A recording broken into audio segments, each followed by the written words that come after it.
Salut à tous, bienvenue. Si vous aimez l'art, si vous êtes religieuse, pratiquante, vous dites c'est impossible. Et pourtant, il existe une section religieuse dans l'école d'art de Jérusalem.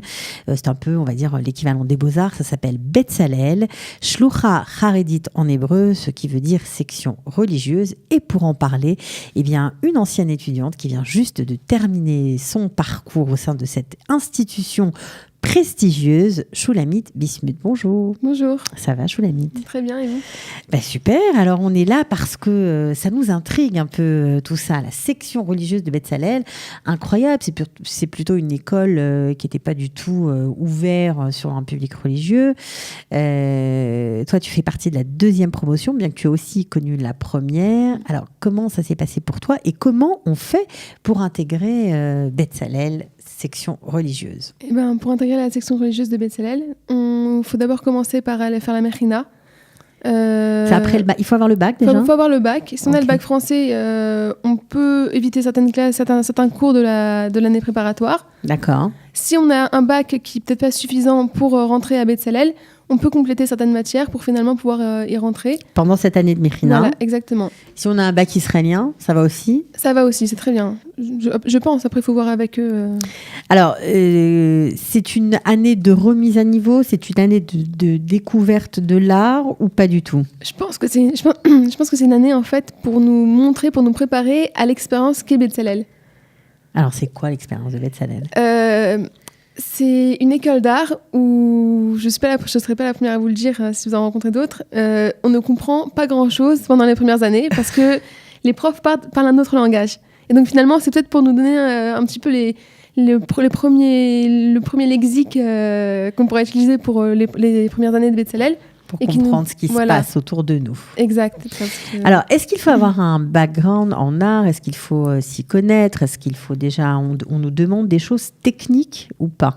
Je vous dirais oui et non. Betzalel, en fait, c'est une école qui attend de recevoir des artistes, des gens qui sont déjà artistes, et les mettre à un niveau, leur montrer ce qu'est l'art à l'échelle internationale. Donc, à la fois, on peut venir sans connaissance véritable, mais il faut avoir... un certain intérêt et certains atouts en art quand même. On n'apprend pas les techniques. Voilà, exactement. On n'apprend pas les techniques là-bas. Alors, on est déjà dans l'année de la Mechina. Donc, vous avez dit une remise à niveau, on va dire, générale, des connaissances générales. Est-ce qu'on parle aussi technique plus précisément ou pas? Qu'est-ce qu'on prépare pendant cette année de Mechina? On a des cours... Je pense on n'apprend pas forcément la technique, non. On doit préparer quand même quelque chose qui montre le travail qu'on aimerait faire ou pas? Un portfolio, par exemple? Oui, exactement. On prépare un portfolio qui pourra aussi se composer d'autres œuvres qu'on aura faites avant aussi, si ça correspond à ce que Betzalel demande. On nous apprend aussi finalement à voir l'art comme quelque chose de grand et dans lequel on peut utiliser différentes techniques sans vraiment savoir les maîtriser. C'est-à-dire que on s'autorise à être fou un peu. Exactement, c'est D'accord. Ça. Donc cette Mechina ne dure pas 1 an, elle dure moins? Oui, elle dure environ entre 4 à 6 mois. Lorsque je l'ai faite, elle a duré environ 4 mois et demi. D'accord. Et donc après le portfolio, qu'est-ce qui se passe? Il faut mettre combien d'œuvres d'ailleurs dans ce portfolio? Autant qu'on veut, après il faut en mettre trop parce que sinon après on ne va pas vraiment faire ça. En fait, les professeurs veulent avoir une image de l'artiste que vous allez devenir, que vous avez envie d'être, que vous êtes. Exactement, ils veulent voir le potentiel. D'accord, donc une fois qu'on a fait le portfolio, qu'est-ce qui se passe? En fait, on a un examen d'entrée qui consiste à créer une œuvre d'art selon un sujet qui nous est donné et on doit le présenter donc à un jury, auquel aussi on présentera notre portfolio. Et en fonction de ça, ils nous posent des questions, ils discutent avec nous et ils jugent finalement si oui ou non on est apte à rentrer à Betzalel. Donc on a un sujet imposé, ça peut être tout n'importe quoi? Ouais, ça peut être tout n'importe quoi. Et après, on doit détourner le sujet pour faire où on peut être fidèle au sujet, on peut faire ce qu'on veut. Il faut être fidèle au sujet parce que sinon on fait du hors-sujet, donc ça sert à rien. Et donc on n'est pas reçu. Ah ouais, ça c'est... Après peut-être qu'ils verront aussi la qualité de l'art qu'on a sorti, mais ça sera hors-sujet, donc il vaut mieux pas faire ça. Il vaut mieux pas. C'est un sujet qui est assez ouvert puisque c'est de l'art et ils veulent voir finalement comment on va réussir à traduire un sujet qui est concret en quelque chose d'artistique qui peut être à la fois abstrait ou bien ça dépend de l'artiste en fait. Alors vous avez choisi la classe d'art, mais il y a aussi une classe d'architecture. Exact. Vous étiez combien dans chacune de ces deux classes, de ces deux promos? Lors de la première promotion, on était 10 filles. En art, en architecture, je pense qu'il y avait aussi une dizaine de filles. Deuxième promotion, il y Et la avait deuxième plus promotion, il y avait peut-être une quinzaine de filles. Et en architecture, c'est possible qu'il y en ait eu... En fait, l'architecture, c'est sur 5 ans. En l'art, c'est sur 4 ans et l'architecture, c'est sur 5 ans. Donc, actuellement, la deuxième promotion d'art a fini aussi avec la première promotion d'architecture. D'accord, ok. Alors, combien de techniques on apprend pendant ces 4 ans d'études? Qu'est-ce qu'on y fait? Est-ce qu'on apprend simplement de l'histoire de l'art? Est-ce qu'on dessine? Est-ce qu'on apprend la peinture à l'huile, l'aquarelle? Racontez-nous un peu. On apprend un petit peu, on apprend de la technique, on apprend la base de chaque technique. C'est-à-dire, on a des cours de dessin, on a des cours de peinture à l'huile, des cours de philosophie sur l'art, des cours d'histoire de l'art. C'est très complet. Les premières années sont très complètes. Après, on est plus libre pour pouvoir apprendre, finalement créer par nous-mêmes. Donc voilà. Comment étaient les professeurs qui n'ont pas tellement l'habitude en général de fréquenter des filles ou des garçons religieux? Vous étiez d'ailleurs séparés? C'était des classes mixtes, non mixtes? C'était comment? Alors c'est que pour les filles. D'accord. Parce que par rapport à la tsniout, pour les garçons, je pense que ça sera encore un peu plus compliqué. D'accord. C'est vrai que c'était très particulier. Parce que finalement, les profs qui viennent ne sont pas au courant du monde religieux et de comment il marche. Donc, à chaque fois, c'était une interaction entre les filles qui expliquait, et la direction aussi. Il y avait un rave aussi de l'école. Il y a un rave qui vérifie aussi le contenu des cours pour s'assurer que c'est quand même... Il n'y a pas de nu à Bezalel. Il n'y a pas de nu, non. D'accord. Et aussi, il filtre pas mal de choses, parce qu'il y a pas mal d'idées aussi qui ne sont pas forcément Torah, quoi. C'est pas forcément... ça va pas avec la Torah, quoi, avec les enseignements de la Torah. Donc ça, il filtre pas mal quand même. Mais bon, après, c'est très ouvert sur le monde, parce que le but, c'est aussi de rester Bezalel. C'est pas... Bien sûr, Bezalel s'adapte, mais ne se liquéfie pas, on va dire, dans cette section-là. Alors, qu'est-ce que vous avez adoré là-bas? Alors, au début, c'était très dur, parce que on comprend rien. Donc, vraiment, c'est limite, on se dit, bon, bah, au moins, on aura un diplôme qui est reconnu à l'échelle internationale, mais à part ça... Et après, ça arrive chez chaque fille. Il y a un moment où, au bout de 1 an, 2 ans, 3 ans, on a un déclic comme ça, et on comprend ce que les profs veulent dire quand ils parlent d'art. Et c'est quelque chose de très abstrait, à la fois, qui finalement est très concret en nous, parce que on comprend qu'il y a des œuvres qui sont là pour... Il y a des peintures, des sculptures. Si j'ai oublié de vous dire, il y a aussi... on apprend la sculpture là-bas. Aussi bien la sculpture moderne, donc les installations, que la photo aussi. Et d'autres techniques. Les installations, ça veut dire vidéo? Des installations vidéo ou simplement... Il y a aussi. Ouais. On apprend aussi les installations en tant qu'art. Installation, c'est comme ça que ça s'appelle. Ok. Ça consiste à quoi? Ça consiste finalement à rassembler différents...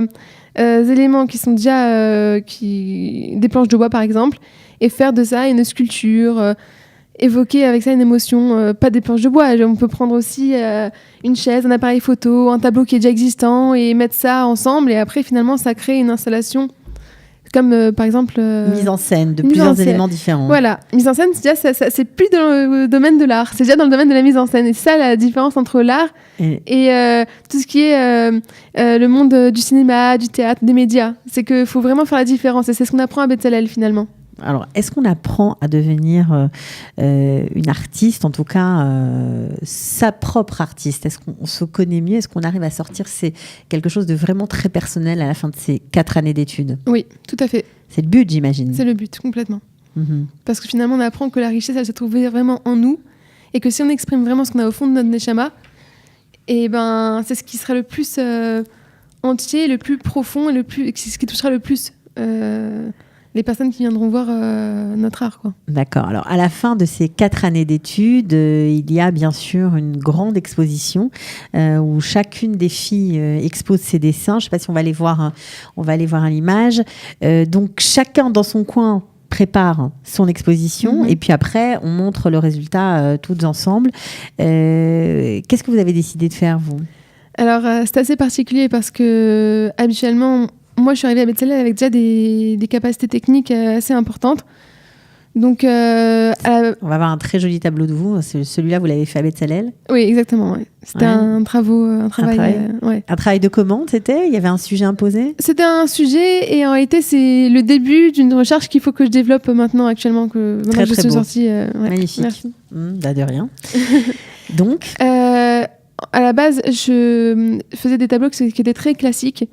Parce que ma recherche artistique a commencé quand j'avais 16 ans et c'était très figuratif, très classique, et finalement à Bezalel cette dernière année, j'ai eu comme une sorte de switch où premièrement j'ai compris ce qu'ils attendaient de nous et ce qu'était l'art finalement avec un grand A, et je sais pas il n'y a pas de définition à l'art, et j'ai décidé de faire un lien entre mon côté assez classique et assez pas vieux jeu mais presque quoi, et le rendre très moderne. Donc j'ai utilisé finalement plein de dessins que j'avais fait parce que cette dernière année j'étais aussi enceinte, donc je pouvais pas faire des peintures en grand comme je faisais avant,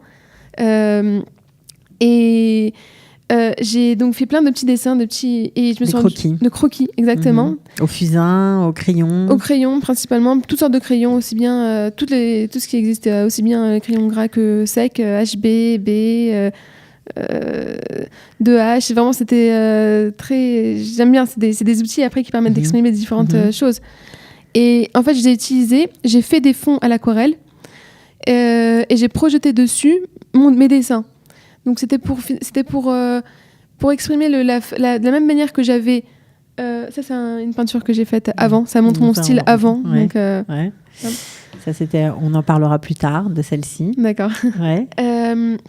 Donc j'ai utilisé l'idée de faire une installation qui est temporaire, qui finalement elle se tient pas, en soi-même elle n'existe pas, sauf si j'allume les projecteurs. Et donc j'ai projeté mes dessins sur des fonds que j'avais préparés à l'aquarelle. Donc ça crée une sorte d'ambiance où finalement on se laisse transporter par les émotions. On voit, c'est des dessins qui touchent, et aussi ils peuvent disparaître comme ça. Donc c'est comme une émotion qui passe et qu'on ressent très fortement et qui disparaît. Et c'est une très bonne expérience. Alors là, on va voir d'autres photos de cette ambiance qu'il existe à Bezalel. Je pense qu'on va tous les voir. Voilà. Donc là, c'était l'exposition la dernière. Alors chacun son monde, chacun son univers, on comprend. Alors ça qui est formidable, c'est que toutes ces filles réussissent à créer en fonction de ce qu'elles ont en elles. Exactement. Alors ça, c'est quoi? Ça, c'est une des artistes qui s'appelle Batcheva Shapira. En fait, elle a fait des grands panneaux de papier mâché, pas mâché, froissé. Je pense que c'était pour exprimer son... Je pourrais pas m'exprimer sur son art parce que j'étais pas forcément là lors de sa présentation, parce qu'on était divisés en 2 groupes. Donc chacune présentait les œuvres j'étais pas dans son groupe. Mais je pense qu'elle a recréé finalement une ambiance assez calme, très apaisante, et aussi à la fois très vive de la maison juive, je pense. Après, je ne veux pas parler pour elle parce que je veux pas, ça peut gâcher tout.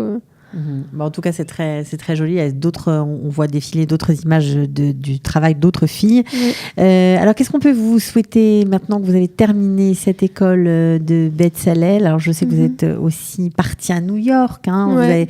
Vous avez pendant vos études, travaillé avec un grand maître de l'aquarelle. C'est Paul Schingborg, pour ceux qui connaissent. Voilà. Et Norbert Weisberg. Alors, ça a dû vous apporter énormément. Ça devait être exceptionnel. C'était tout simplement génial. Ouais. Parce que c'était à New York et c'est un niveau au-dessus pour une étudiante, finalement, d'avoir cette expérience dans le vrai monde de l'art. C'était avant que vous finissiez Bezalel. Avant que je finisse, exactement. C'est au moment où j'ai eu le switch, en fait. Ouais. Donc vous êtes partie et vous avez appris quoi comme technique là-bas? Je connaissais déjà la technique de l'aquarelle parce que je l'avais apprise déjà de Paul Schingborg. Je l'avais découverte finalement à 16 ans. J'avais développé aussi de mon côté. Et avec lui, comment vous travaillez l'aquarelle avec lui? Alors, c'est une technique très particulière, assez moderne. Donc, finalement, on travaille à la verticale sur le mur, alors qu'habituellement, c'est à l'horizontale parce que c'est de l'eau et l'eau, ça coule. Donc, on a peur tout ce qui est des coulées d'eau, alors que là, au contraire, on travaille parfois avec, justement. Et en fait, on travaille l'aquarelle sur un papier qui est très épais, qui permet de tenir ça comme à l'huile. Donc, on fait des couches et des couches. Parfois, on efface, on gratte, on taille des pinceaux pour avoir un effet de dessin au lieu d'un effet de peinture. Ouais. lorsqu'on peint quoi, sur la aquarelle. Ça donne si vous taillez vos pinceaux, c'est vraiment pour avoir un effet tout à fait particulier. Ah quoi. oui, tout à fait, ouais. Une technique que le maître maîtrise et qu'il vous a transmise. Ouais. Alors, peut-être qu'on va revoir cette toile que vous avez faite à New York, qui est un peu grise comme ça, très belle, qu'on a beaucoup aimée. C'était quoi comme toile ? Vous l'avez complètement bouleversée, cette toile, au début. Exactement. À la base, c'était une sculpture, qui se trouve à Versailles. Je ne sais pas si on va la voir, la toile, peut-être. Peut-être, David, est-ce qu'on peut voir la toile ? Alors, on va voir, peut-être qu'il va la mettre. On y va. Alors, donc, c'était quoi ? C'était donc une sculpture qui se trouve à Versailles. Et au début, donc, j'ai utilisé comme sujet pour pouvoir m'entraîner à cette technique et recevoir les conseils de Paul Schinbord. Et après, quand je l'ai vu, il m'a dit « Qu'est-ce que tu veux que je donne comme conseil ?» Alors moi, j'ai regardé, je lui ai dit je veux arriver à faire de l'art, pas reproduire seulement, parce qu'une reproduction... C'est pas ce qu'on appelle de l'art. Tu voulais t'exprimer, quoi. Voilà, je voulais comprendre comment on fait pour retourner quelque chose et en faire une œuvre d'art. Quoi, une œuvre personnelle. Exactement. Donc c'est exactement ce que tu as fait. Donc c'est vraiment une très jolie œuvre. On a l'impression que c'est de la sculpture, que c'est de la matière, que c'est du relief. Exact. Ce qui est intéressant dans cette technique, c'est que c'est comme si on sculptait la feuille. C'est-à-dire on fait le dessin de base et après on met de la couleur, après on frotte, après on enlève, on remet de l'ombre. C'est comme si on donnait vie à quelque chose qui n'en a pas forcément, quoi. Donc ça a été l'origine de votre déclic quand vous êtes revenu à Bezalel, vous n'avez plus peint de la même façon. Alors, c'est quoi la suite pour vous ? La suite... comme toutes les étudiantes qu'on voit derrière vous. Hein. Exactement. Vous courez tout après la même chose, j'imagine. C'est possible. On court toutes finalement à pouvoir continuer à vivre en tant qu'artiste. Déjà, premièrement, à pouvoir continuer à créer. Parce que quand on n'est pas dans l'ambiance de Bezalel, l'ambiance d'une école d'art, il faut aller chercher ses forces personnelles pour pouvoir continuer à innover. Alors, qu'est-ce qu'on cherche ? Des prix, participer à des prix, des expositions ? Exactement. Alors, on commence par... déjà, il y a des prix, différents prix, des concours finalement, qui nous permettent de gravir certains échelons dans le monde de l'art, qui permettent aussi d'exposer... Une cote ? Exactement, pouvoir commencer à exposer aussi bien en groupe qu'en solo, à se faire connaître dans le monde de l'art. Et les prix, surtout, ils sont là pour nous ouvrir au monde des galeries et parfois des musées aussi. D'accord, donc vous avez du travail, du pain sur la planche. Voilà. Vous allez monter peut-être une exposition prochainement. Vous avez un projet ou pas encore ? J'ai comme projet de continuer ce que j'ai débuté avec mon exposition de fin d'année de Bezalel et le développer. J'ai encore 60 petits dessins qui m'attendent, donc j'en ai présenté que 5. Donc j'en ai encore pas mal à travailler, quoi. Bon, si certaines jeunes filles religieuses attirées par l'art ont envie de passer le pas, mais se disent c'est pas un monde pour moi, c'est trop laïque, c'est pas possible. Je suis pas forcément... Enfin, c'est ma façon de penser. Après, je suis pas forcément d'accord quand on parle de monde laïque. Je pense qu'Hachem, il a créé un monde qui est très riche. Et je pense que en tant que juif, le but, c'est finalement d'arriver à élever chaque chose qui a été créée dans ce monde, justement, vers un autre niveau, pour faire un kiddush Hashem, finalement. Donc, ça dépend du rôle qu'on décide de jouer dans ce monde, quoi. Et vous pensez que cette section-là vous a permis d'assumer le rôle que vous avez envie d'avoir dans ce monde, notamment dans le monde de l'art ? Elle m'a permis, finalement, Elle m'a donné Elle m'a montré le chemin pour pouvoir continuer dans cette volonté. Voilà. C'est une étape indispensable. Et vous le conseillerez à d'autres filles ? Ouais, vous le conseilleriez ? Je le conseillerais complètement à des filles qui ont la volonté vraiment et qui savent qui ont cette volonté-là de le faire, ouais. Et de réussir et d'être artiste, tout simplement. Parce qu'être artiste, c'est pas forcément s'il faut le vouloir, quoi. Ouais, c'est pas si facile. Bon, en tout cas, on vous souhaite bonne chance. Vous faites un travail magnifique. Vous avez vraiment de très belles œuvres. Bon courage pour la suite. Et puis, prévenez-nous si vous avez une nouvelle exposition. Avec plaisir. Merci. À bientôt. Ciao. Au revoir. Israël, comment ça marche ? Vous allez adorer comprendre Israël. Israël, comment ça marche ? C'est tout de suite sur Studio Kalita.